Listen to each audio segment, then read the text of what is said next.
Well, good afternoon and welcome to Lichtsinn RV here in our marketing studio where we literally are only 1 mile north of the Winnebago, Itasca, and Winnebago Touring Coach division of Winnebago Industries right here in Forest City, Iowa. I want to welcome all of you to today's live monthly webcast. Of course, we're going to take your questions live here in a little bit, but today we're going to cover dinghy towing behind your recreational vehicle, specifically towards the motorized side that we're going to cover today. I want to welcome all of you, but also welcome some special guests with us today. Behind the camera, we have Jeffrey Short. He is our Marketing and Special Events Director here at Lichtsinn RV, and really takes the credit for all of our live video work, all of our video work and still photos, and does a wonderful job for us here at Lichtsinn RV. Off to my left is Jason Brookoff. Jason is one of our sales consultants here at Lichtsinn RV, and also Brian Buffington. Brian is our Service Director. Many of you know him, especially with respect to service needs and also tow vehicle setups. Brian and Justin and Anders with our service consultant team do a wonderful job in terms of support down the road for guests that have purchased from us. But more importantly, we don't discriminate against other guests, so we actually will help anybody within the country. So we have a lot of guests that service with us that did not purchase their RV from us. So again, welcome Brian and his team. Today we're going to cover recreational vehicle towing behind your RV, and before we do so, I just want to cover a couple of housekeeping items. One of the things that make our live webcast so informational and value added for you all is that we have the ability to communicate with you and take all of your questions live. So if you actually go to the right hand side of the browser that you're watching right now, you'll see two tabs. You'll see a video tab and then also a chat tab.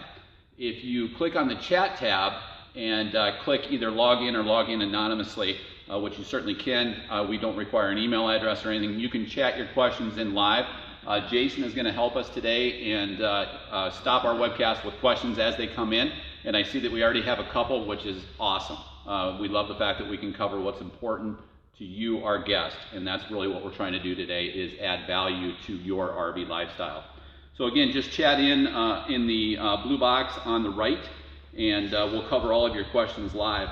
Also, keep in mind, we can actually do this same type of a live setup with a live interactive presentation from the comfort of your own home or office, where you're anywhere in the world, and any of our factory-trained consultants can go live in a heartbeat to show what's important to you. So we can jump out and cover anything specific to any of our in-stock RVs, again, from the comfort of your own home or office. We can actually conference in a partner, a spouse for a great three-way from the standpoint that we can cover the things that are important to you. So again, chat your questions in live. Those are the things that really make these most informational. So today's topic is towing behind your motorized RV.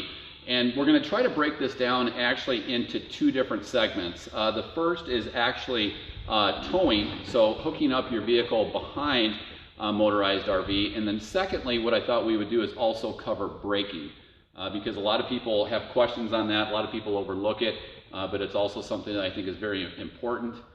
It's also the topic of one of the questions that have already come in. So let's cover those two questions first, because I want to make certain that we get the respectful questions answered first. Yep. So the first one is, how do I know if I actually need braking? So we're going to cover braking in detail here in a little bit, which is kind of the second half of our webcast topic. But one thing to keep in mind with respect to braking is if you're towing a vehicle behind a motorized RV, you have to comply with the laws of the state in which you're driving, not necessarily in compliance with the laws in which you title either your motorized RV or your tow car. And so why that's important is because each state is a little bit different. If you look at the Motorhome Magazine guide that we actually have, which is a wonderful guide that's stored on our website, there's a nice table that's included in there that talks about the gross vehicle weight rating of the vehicle that you're pulling behind your motorized RV and what states' tolerances are for weights before they require some type of supplemental braking. Now, some states actually have a zero tolerance, meaning anything that is hooked behind your motorized RV does require supplemental braking. Most of the states range right around 300 to 3,500 pounds, but again, it's going to vary based on where you're actually towing the vehicle, not necessarily where you have your motorized RV and your tow car titled. So again, it's the state in which you're traveling in. We're going to cover supplemental braking here in a little bit. Yep. The next question is walking through the differences between combined and gross ratings. Okay, so the question was the difference between combined and gross, and I think what the guest is after there is what is the difference between gross vehicle weight rating and gross combined weight rating. And so what we have here in our studio today is actually a 2017 Winnebago View, and to answer the difference between gross combined and gross vehicle weight rating, we can talk about each of these. So this is a 2017 Winnebago View. This coach has an 11,030 pound gross vehicle weight rating chassis, which means when that coach is fully loaded with water, fuel, cargo, if you were to place this coach on a scale, it could not exceed 11,030 pounds. Now, there's also a weight rating specific to this coach, which is called gross combined weight rating. And that is the sum of whatever this weighs, the coach, and your vehicle that's being towed. This happens to be a 2016 GMC Acadia. So with respect to this Winnebago View, the gross vehicle weight rating is 11,030 pounds. The gross combined weight rating for this coach is 15,250 pounds, which means if this coach is fully loaded all the way up to its gross vehicle weight rating of 11,030 pounds, that leaves us about, if I do the math correctly, about 4,200 pounds that you can tow. Okay? This vehicle, as it sits right now, weighs about 4,200 pounds. So coincidentally, they work out. However, if you had a vehicle that was heavier than that 4,200 pounds, you could still tow it. But what it's going to do is it's going to erode or eat away at your cargo carrying capacity. How'd I do? Perfect. Perfect. Wow. Perfect. Right on cue. Another question right now is there a way to avoid having to pull fuses in my specific tow car? Okay, so great question. And the question was, and we'll hook this up here in a little bit, but the question was, is there a way to avoid pulling fuses? And there absolutely is. You can see we've got the hood cracked on this.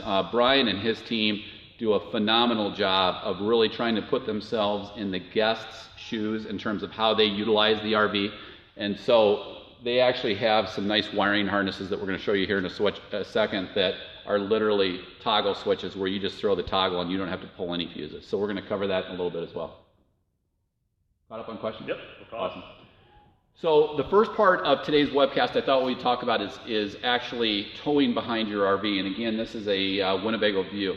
There's really three different ways you can tow behind a motorized RV. And I'm going to kind of cover those in terms of less convenience and more risk to the last part, which is going to be dinghy towing. So some people will actually take their vehicle and place it up on a tow dolly. You've seen those. You've probably seen them from U-Hauls where people are moving. You can actually place a vehicle up on an actual tow dolly, which does still require braking, by the way. But it is, in general, probably one of the most inconvenient, but also sometimes the most risky, because there is a lot more care that needs to be put in place to ensure that that vehicle is strapped in correctly. And unfortunately, I had a poor experience one time. Jason, you were not there, I don't think, where we almost lost our general manager here at the dealership because I was unhooking it and it snapped back at her because I didn't have it hooked on the tow dolly correctly. So tow dollies can be less convenient but also riskier if they're not hooked up correctly. The second way is literally flatbed towing or utility trailer towing. So you could actually place your vehicle up on a flatbed, an enclosed trailer, and utilize it that way. The downside to dollies and the downside to flatbed towing is literally when you get to your resort, now you've got to find a home for the tow dolly, you've got to find a home for the trailer or the flatbed. So what a majority of our guests will actually do is called dinghy towing. And there are some wonderful references on our website. If you go, Jeffrey, help me out, the RV Lifestyle tab, or is it under the About Us section? Lifestyle, I believe. And if you scroll down, we talk about towing. It's also in the service department page. There's a lot of different reference links in there and some great manuals that you can utilize. We do include the Motorhome Magazine towing guide, and it's actually listed by year, so you can actually go back and look at some older vehicles. It's a good reference guide. One question that we get a lot is, how do I know if I can actually tow my vehicle? And in theory, any vehicle is towable. The downside to it is that if it's not set up for dinghy towing without some type of supplemental transmission or drive shaft disconnect switch, it can actually be a lot more expensive to do it that way. But we can literally set up any vehicle to be dinghy towed. The downside to it is that it can be a little bit more expensive if it's not towable right out of the box from the OEM, the original equipment manufacturer, such as Ford, Chevrolet. So in general, that Motorhome Magazine towing guide is a pretty good reference guide, but really, when we get that question, the most accurate place to look, and Brian, correct me if I'm wrong, but it's going to be on the back side of your owner's manual where it talks about towing your RV, and then underneath there will be a subheader that talks about recreational vehicle towing. Yep. Would you agree with that? We usually recommend that they check their owner's manual for their car. Yep. For the actual vehicle that they're going to tow. Anything you want to add on that? Sometimes those actually ebb and flow based on the year. Honda's kind of notorious for this because all the way up until 2011, their CRVs weren't towable. 2011 was the last year that they were towable, and then they flipped over. So sometimes it depends on what transmission they're putting in. Ideally, you want something that is dinghy towable without having to add an auxiliary transmission pump or a drive shaft disconnect, both of which we can do. But a lot of times it becomes more cost beneficial to utilize a vehicle that you don't have to add those to. Did you have a question? Nope. So with respect to that, in terms of what vehicles you can tow, again, the best place to look is definitely your owner's manual. We can actually help you with that as well because most of those are available online. The nice thing about vehicles that are towable, especially like with SUVs, generally when they have a neutral transfer case on the 4x4, that allows us to slip it into neutral. And then we don't actually have to add any supplemental transmission pumps or drive shaft disconnect. So what we actually have here today, again, this is a View and this is a GMC Acadia. When we actually do a lot of, we can set up any type of a tow setup that you'd like, but generally we tend to favor the Blue Ox vendor partner that we have for towing, primarily for a couple of reasons. The first is the fact that your tow bar resides on the RV, and most of these tow bars are not necessarily very light, so the tow bar actually resides on the RV. All of the packages that we do in terms of tow setups will actually include a locking hitch pin. Therefore, if you're at a resort or a campground or this is in storage, that tow bar is not going to grow legs and walk off. So on the back side of that, where we actually have the pin, we actually do have a locking hitch pin that has a key to it so that it resides on the RV. Blue Ox, as well as other manufacturers such as Remco, Roadmaster, a lot of other companies, they do also have certain tow bars that reside on the RV, or excuse me, on the tow car. We tend not necessarily to go with those because they're a lot less user-friendly with respect to how you utilize the towed vehicle when you're not actually out enjoying the RV lifestyle. So when we hook this up, you're going to see that on the actual vehicle itself with Blue Ox, you actually have two little dog ears that we're going to connect the tow bar to, and then also an eyelet for safety cables or safety chains. We tend to use laminated safety cables as opposed to chains like a lot of other dealers do. What's kind of nice about this, and Jeffrey can testament to this because he did it earlier today, with a quarter turn, we can actually very simply remove these so that as you're maneuvering throughout your garage, you don't have to worry about catching your shins on those. So again, these are removable. So when you actually zoom back and look at the front of that GMC, it's very difficult to tell that it's even dinghy towed. So what do you think? Should we hook it up? Sure. Before we get there, we've got a question on, my coach has a 5,000 pound hitch. Been considering a larger vehicle that exceeds that. Is there a way to increase my hitch capacity, or is it okay to exceed that weight limit at all? Okay, so the question was, currently they have a vehicle that's approximately 5,000 pounds. Their RV has a 5,000. Oh, their RV has a 5,000 pound towing capacity, and they're considering going to a larger vehicle that's beyond 5,000 pounds. So the question becomes, is there anything that I can do to safely tow that? So One of the challenges that you're going to have is ensuring that you have enough adequate hitch capacity, but also gross combined weight rating so that you're legally compliant. There are different aftermarket companies that will beef up the hitches towards the rear that will provide for beyond 5,000 pounds. But again, that's something that an aftermarket company would need to do and bear the liability for doing so. Do you have any comments on that? Yeah, a lot of times Winnebago sets that hitch capacity up based on the frame or the frame stretching that they've had to do. And so Winnebago, rule of thumb, will give you the maximum hitch size to begin with. So it's not just about the hitch and its capacity, it's about the motorhome's ability to carry that weight. So a lot of times Winnebago might only put a 5,000 pound hitch on there because that's the maximum that can tow. So really there's a couple things you need to look at is what Winnebago is recommending for their stretch chassis and not just your hitch capacity. So it's a little bit deeper than that most of the time. You guys don't have it hooked up yet. We don't. No. All I did was step next door and you guys were supposed to have it hooked up. Waiting for the professional. Okay, so this is actually a Blue Ox Avail tow bar. So this is the latest and greatest that Blue Ox offers. One of the benefits to the Avail is that it does provide for a better turning radius because it's a little bit of a lengthier tow bar. The advantage to any of the Blue Ox setups is they very simply collapse to one side or the other. All right, so one of the first steps is to try to line your car up as close to center as possible so that this is a little bit easier to do.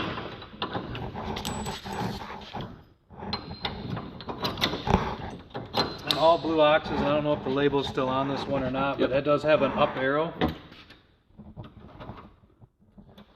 And the other quick thing I want to cover on these pins here is there are two different ways. And it can get confusing. This pin will collapse this way, but it's not latched. If I don't snap my fingers here, you can see this is a more positive latch. So it always should be, I call it a bullnose, ring down. Otherwise this is going to shake loose on you. So you always want to make sure that that's in the right spot. And you could tell when you actually put the pins in and slide them down, you'll actually hear it snap. So again, now we have the tow bar connected to the towed vehicle. And one nice thing that Blue Ox provides is scoping tow bar extensions. And so what's going to end up happening is as soon as we drive away, each of these will lock into place. Conversely, when we unhook it, we'll push this down and that will provide for the ability to store it. So that popped in and that's nice and stiff now. You'll also see some people, we have this vehicle in neutral right now. You'll also see some people when they're hooking up, you can glide the vehicle away and it'll actually lock those into place. When we do your tow setups here at Lichtsinn RV, Brian and his team do a great job of educating you how to do it. And what you're going to find is you can actually see whether or not these are engaged from your rear view camera monitoring system. And one nice tip that we always work through with our guests is if you have one of these that's not locked out, if you turn your steering wheel the opposite direction, it's going to lock it out into place. So they will self-lock as soon as you take off. Anything you want to add on that? No, it's just definitely making sure before you get out on the road that they both lock in. So one of the things we do in the package setups that we do is we actually utilize laminated safety cables as opposed to safety chains like a lot of dealers do. They're a little bit easier to use. They're not going to bounce around as much. They're obviously a little bit easier on the hands. When we hook these up, Brian might laugh at me for this, but we do want to try to create that basket and go in the opposite ends. Some people will call that a myth, but I've actually seen it in print. So you just cross them over. What that does is it creates a basket so that if these do, heaven forbid, separate, it can actually catch it. You laughing at me yet? How are we doing on questions? We're all caught up still. Good. Stuck on there. Okay, so we have laminated safety cables connected. These are based on the gross vehicle of the towed vehicle. These are rated for at least 10,000 pounds, as is the tow bar. We do have a couple of other tow bars that we offer We offer the Avail, which is the top bronze one. That's the one that you see here. We also offer the Aventa LX. Both of those are rated at 10,000 pounds for towing. And then we also have the aluminum version, the Aladdin, which is actually rated at 7,500 pounds because it is aluminum, but it is also a little bit lighter. So one would ask, why do you use aluminum versus steel? Steel provides for more gross vehicle weight rating to be able to be towed. We do also cover the bags that can seal them out of the weather so that the steel doesn't rust. So before we get into braking, one last step. You hear us refer to this sometimes in our vehicle videos that we do. This is a 7-blade Bargeman wiring plug, and this is pretty much the universal now in the RV industry. Historically, if you're looking at some pre-owned RVs, you may find a round 4 or a round 7. We have all the adapters where we can actually hardwire one in. But this is a 7-blade Bargeman plug. This connects actually into the RV. You got that one? And then this is the universal plug that goes into your towed vehicle. Is there actually a light that came on? Yeah, it's just making connection to the charge wire. Cool. So outside of any fuses that might need to be pulled to ensure that we don't run down any components with the accessory being left on, or with respect to supplemental braking, that's as simple as it is to hook up a vehicle for tow. One question here, which I believe we just covered, but the difference in weight in between the steel and aluminum tow bars. Yep. So just to clarify, the guest wanted to know the difference in the weight that can be towed. This is an Avail, the bronze one. That's also the one with the slightly better turning radius. And again, we have all of these resources right on our website. But that is a 10,000 pound tow rating. The Aventa LX is the kind of the standard that we've used for decades. It's a black steel model that's also rated at 10,000 pounds. And then we also have the Aladdin, which is an aluminum tow bar. It's lighter. It obviously isn't going to rust because it's aluminum, and that's rated at 7,500 pounds. And then on this one that we're demoing, the installed cost for this setup here. Yeah, so most of these are going to range between about $1,900 and $2,400 installed in the complete package. So what we actually do is we take your tow vehicle, we put it on our lift, we remove the front fascia, we air impact the base plate directly to the chassis of your vehicle. We put the fascia back installed. We include the dog ears, the tow bar, the laminated safety cables, any wiring diodes that might be required, and we do all of that along with a locking hitch pin in that package pricing. You can purchase the tow bars separate if you'd prefer not to do that, but one word of caution, installing a dinghy setup on your light-duty passenger vehicle or truck really does require skilled labor. So make certain that if you do it, you utilize a dealership that knows what they're doing and they've done it before, because heaven forbid that's the last thing you want to see happen is for you to lose your vehicle. Did I miss anything on package? No, it's just the wiring. You know, you included the wiring, so the part of that is also involved in running wiring to the back end so that your car is now mimicking a trailer being towed, which goes off of your motorhome's lights, which is all hidden away in here and you can't see it. So. That was your cue to join me. Might be in neutral. It is.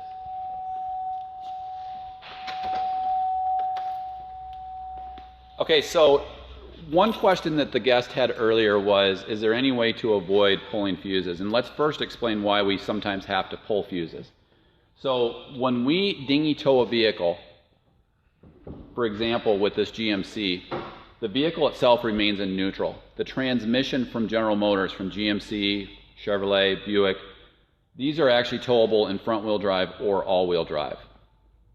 The vehicle is placed in neutral, which in order for the vehicle to be placed in neutral and to allow the steering column to move, it has to be left in the accessory position. So with most vehicles, when they're left in the accessory position, you're going to get the warning chime that you've left your keys in your vehicle, but you're also most likely going to have either your radio light left on or your instrumentation cluster light left on, which can drain your battery as you travel down the road. So what the guest earlier was questioning is there any way to set this up so that we don't actually have to pull fuses? Because what we actually do, and if you read in your owner's manuals, it'll tell you what fuses you have to pull to ensure that your instrumentation cluster, your radio, or that key-in reminder does not run down your battery. So Blue Ox has a lot of these set up, and Brian has set this up for us in this GMC Acadia. This GMC Acadia is actually my wife's, and Brian set it up in mine as well because we dinghy tow our own personal vehicles. So Jeffrey, if you want to swing around, Brian's going to show you what he did. It's a very simple toggle switch. Yeah, so this vehicle basically requires 2 fuses pulled. One is a main fuse here that I believe powers up the ECM on this, and instead of having to pop the cover off every single time, this wiring harness right here from Blue Ox gets installed, and all you need to do is flip the switch, and you can see there's a tow button on there. So this one's very easy. You flip the toggle switch, and then the secondary one, that's all you would need to do. The secondary one is back here. Maybe you could stay on that side, Jeffrey. I'll come over here.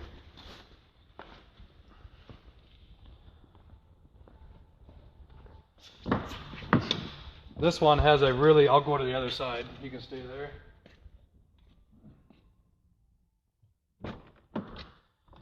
This one, if you read the owner's manual, actually has another fuse that you would need to remove underneath of the floor here. So you'd have to take your guards up, your mud flaps up. There's a panel under here that you'd have to remove to get that fuse out. So in this case, there's another switch that we've put underneath of here, and this is a cover that we've installed aftermarket so nobody bumps it as well, but this would be your secondary switch, and that's just a flip of the switch too. So now we've bypassed both of those fuses. You don't have to go digging for them. And in a sense, now we've killed all the power to things that would drain your battery down while you're driving down the road.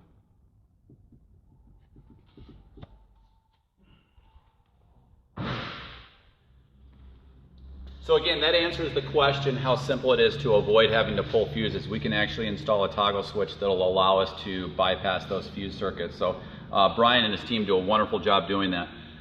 We have this vehicle set up for tow. One thing that we also wanted to cover is when we set up your vehicle to tow, we're going to measure the distance of the midpoint of this hitch to the midpoint of the dog ears on this vehicle. And depending upon how great that distance is will dictate whether or not you may need a drop hitch. And we have these in stock as well. This happens to be, is this a 4-inch? I think so. Yeah. So this is a 4-inch drop. It's rated for 6,000 pounds.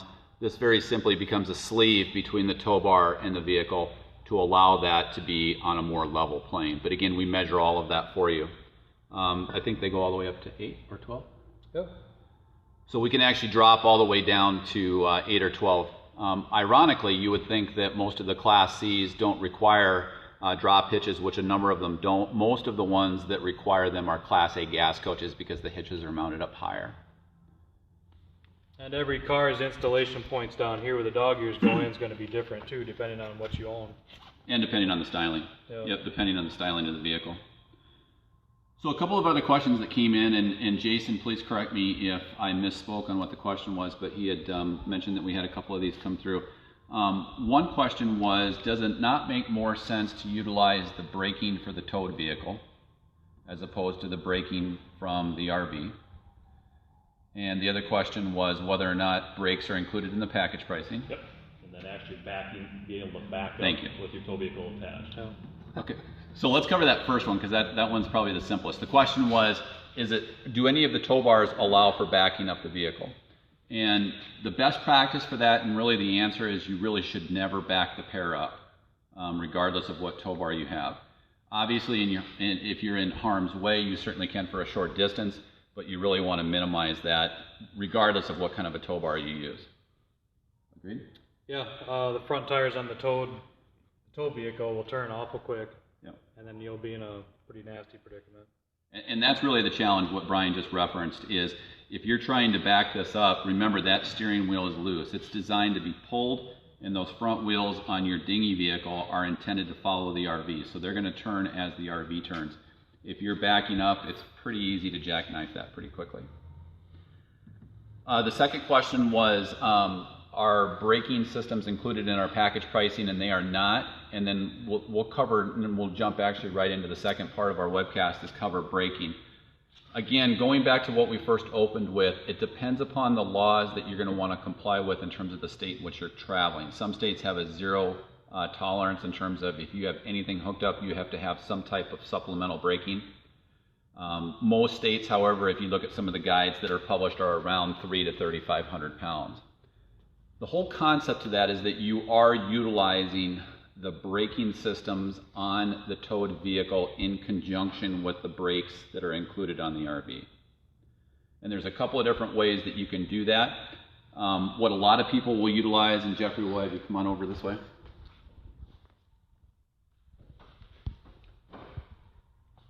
So you've seen a lot of these online if you've ever done any research on it. This is a brake buddy. The concept here is that literally what it ends up doing is it sits on the floorboard of your towed vehicle, and there is a robotic arm that comes out and literally presses the brake pedal of your towed vehicle to allow the braking from the towed vehicle to be in conjunction with the RV. There's also a safety switch that will actually be wired into the front, into your RV, that will tell you whether or not it's activating correctly. Yep, it's there's a couple of things that this gets wired up to, and the wiring is pretty easy to do in a motorhome, but it does take us a little bit of labor to install this. And it's a breakaway switch that would get installed on the front of the car. In the event that you were to lose the car, heaven forbid, it would close the switch and basically engage the brake. And so that does have to be wired in. And in rare occasions, new cars just seem to kill power to the 12-volt outlets when you're turning key off or putting an accessory, or when you're pulling the fuses that we talked about earlier. And worst case scenario, we have to wire in a 12-volt socket, which we fuse directly off the battery so we can power this up. So occasionally you'll have a few surprises with having to provide it with 12-volt and then the breakaway switch. So there's a couple of different companies that make these types of vacuum-assisted braking. This is actually a 12-volt. It's got an air compressor in it that actually extends the arm. The downside in practice from what we've found with these is that, yes, you should absolutely be complying with the laws in which the state of which you're traveling. Human nature, though, what we find is sometimes they end up in the trunks of vehicles. So we tend to encourage people to go to a different type of supplemental braking system that is nothing more once it's installed, such as hooking up another pigtail. A good example of that would be, for example, an Air Force One braking system, in which we actually tap into the air lines of a diesel pusher, or we can actually install a standalone compressor, go directly into the master brake cylinder of the vehicle being towed. The appeal to that is that literally there's just one more pigtail to connect to the rear of the vehicle, much like we did the lighting. So it's very simple. It's plug and play. There's nothing to store inside your RV. Once you hook it up, it's literally two different pigtails that hook up just like the lighting.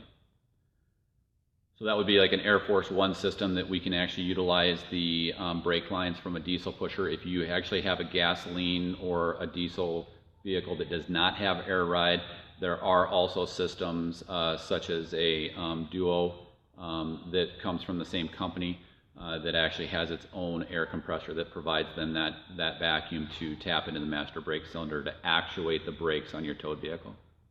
We got a couple questions here. Are there certain vehicles that we would recommend for towing that are easier over others? Yeah, good question. The question was, are there certain vehicles that we recommend that are easier to utilize? We see a lot of mid-sized sedans such as a Chevrolet Malibu. You see a lot of those on the road. A lot of compact crossovers such as Honda CR-V. We see a lot of Chevrolet Equinoxes, GMC Terrains, GMC Acadias. Those are very simple to do. The nice thing about them is that they're dinghy towable in front-wheel drive or in all-wheel drive. There's no neutral transfer case to mess with. Any of the vehicles that have a neutral transfer case on your 4x are pretty simple to set up to tow. We see a lot of Honda Fits. We've seen some smart cars. Some of the smart cars get tricky with how light they are. Right. We've had some problems with, Right. or I've heard stories of people, too much sway, there's just not enough weight. Too much sway, or it's picking up the front end if the vehicle's actually too light. Because if you've ever towed a trailer, really you want some weight back there. And so we see a lot of mid-size crossovers and mid-size SUVs. The appeal to that is that if you can try to assimilate the vehicle that you utilize on a daily basis and have that hooked up for dinghy towing, so now you've got dual purpose of what that vehicle is being utilized for, it'll lower your overall investment. Plus you can utilize something that might have some storage, some versatility, some cargo room when you're out away from your resort or campsite, and you've got all that storage room in a small crossover or an SUV. Second question is, can you still start and drive the tow if the toggle switches are in the towing, basically off position, referencing back to the Acadia? It would depend on your vehicle and the wiring harness that's needed. Some of the wiring harnesses only shut off your infotainment radio. Right. Others, like the Acadia here, turns off the computer, turns off a couple of major things, and your car will not run with those switches turned off.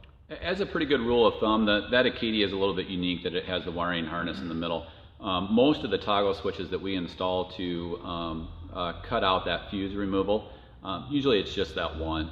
And so if you fail to do it, you could still drive it. But generally, that just becomes part of your checklist in terms of hooking up or disconnecting. So it's pretty simple to do. You just throw the switch back and you're off and running. Yep. Number 3, will a coach's tire pressure management system work on all the dinghy tires as well? So the question was whether or not the coach's tire pressure monitoring system can also be compatible for the towed vehicle, and it can be. Most of the tire pressure monitoring systems that we set up are a tire minder system or a pressure pro system. Most of those in recent years have all been aftermarket accessories, where literally up front you have another display panel, much like another phone or an iPod, to where you're watching those tire pressure monitors.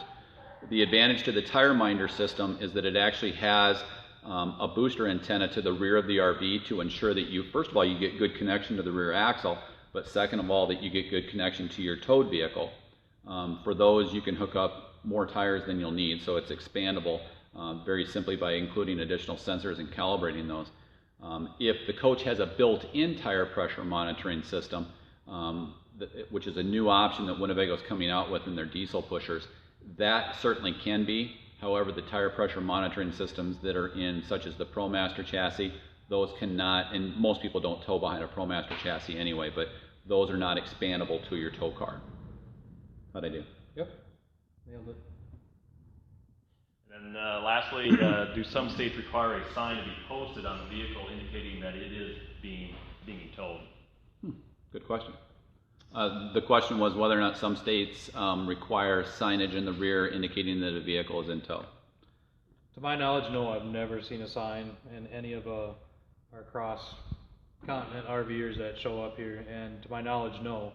The biggest thing is if you were to get pulled over at a checkpoint or anything like that, and they notice that you didn't have a braking system, that's when you really run into possibly being ticketed or fined.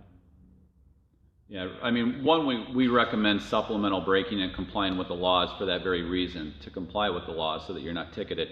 But also for safety, and heaven forbid if you ever were in an accident, you really don't want to have to cross hairs with your insurance company about whether or not you were running with or without brakes when you should or should not have been.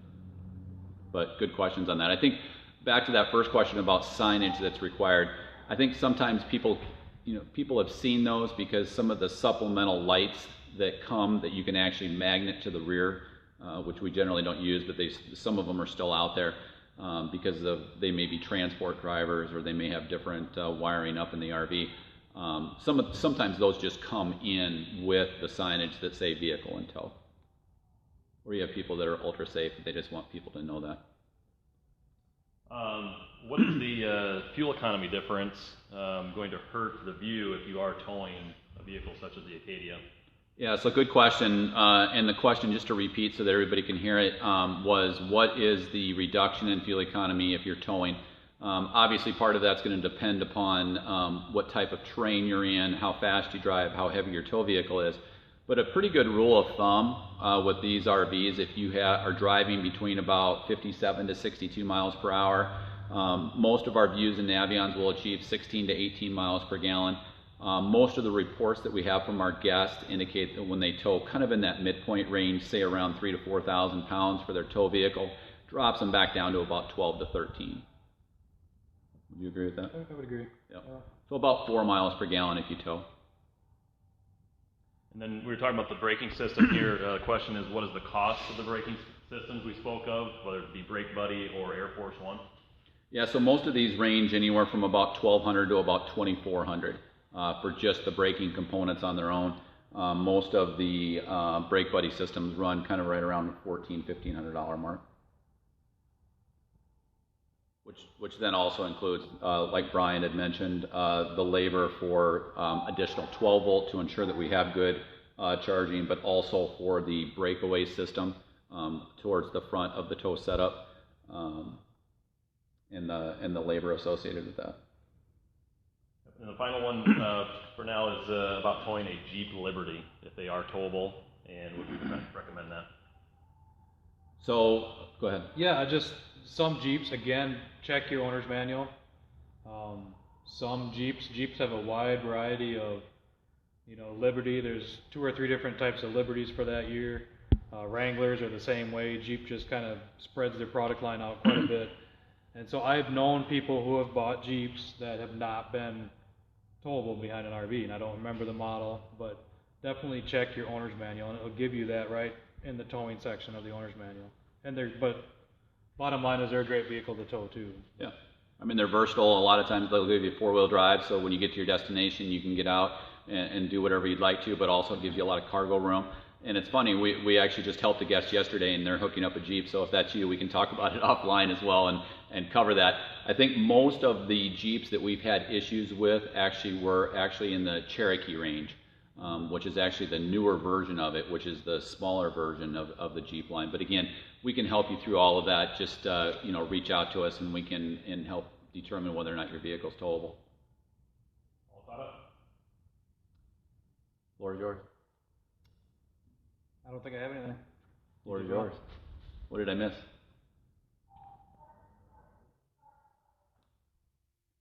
So we really are grateful for the opportunity to be able to do these live monthly video webcasts to add value to your RV lifestyle. And again, I want to thank all of you for joining us today here inside our marketing studio where we cover dinghy towing behind your motorized RV. I want to thank Brian Buffington, our service director, Jason Brookoff, our sales consultant, and also Jeffrey behind the camera for helping us out today where we covered dinghy towing behind your motorized RV.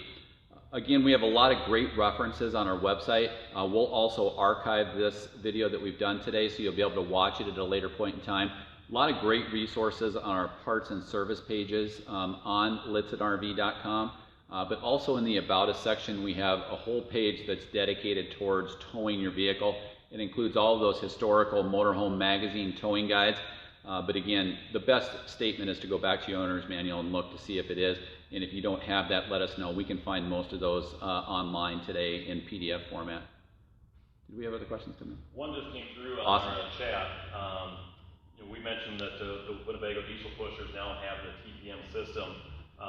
Did we mention that it's expandable to the tow vehicle? Yeah, so the new option that's coming on diesel pushers, and I believe it's starting at the Journey line and going to the Tour and Grand Tour, is the ability to have a built-in tire pressure monitoring system. What they're actually using is a Pressure Pro system, and they provide the sensors for the coach itself. They're then going into the Rand McNally Infotainment Center, and it is expandable to your tow car. In essence, the receiver that we talked about that you could actually utilize on a standalone basis up front is now being wired into the Rand McNally Infotainment Center so that you'll actually be able to utilize that same monitor. But it will come from the factory for the coach itself, and then we can actually help you with the sensors to then calibrate for your towed vehicle. Again, it's a new option that's coming from Winnebago. It'll be in production probably in about a month or so, so it's a ways out. But again, it's just a different way to view what we can already do from an aftermarket perspective. So it's going to be, I think, around a $1,200 option from Winnebago. All caught up? Again, thank you all for joining us today, where we covered dinghy recreational vehicle towing. Also keep in mind that if you ever have questions on certain products that we have, we can actually do a live interactive presentation from the comfort of your own home or office. We can conference in a partner or a spouse so that we can actually all be talking at the same time and showing you live what you'd be seeing here in Forest City, where we're literally only a mile north of the Winnebago, Itasca, and Winnebago Touring Coach division of Winnebago Industries right here in Forest City, Iowa. We're going to keep the camera rolling just for a few seconds in case we do have any other questions that come in. And again, we do also have live chat on our website 24/7 so that we can actually chat that way as well. But again, thank you all for joining us today.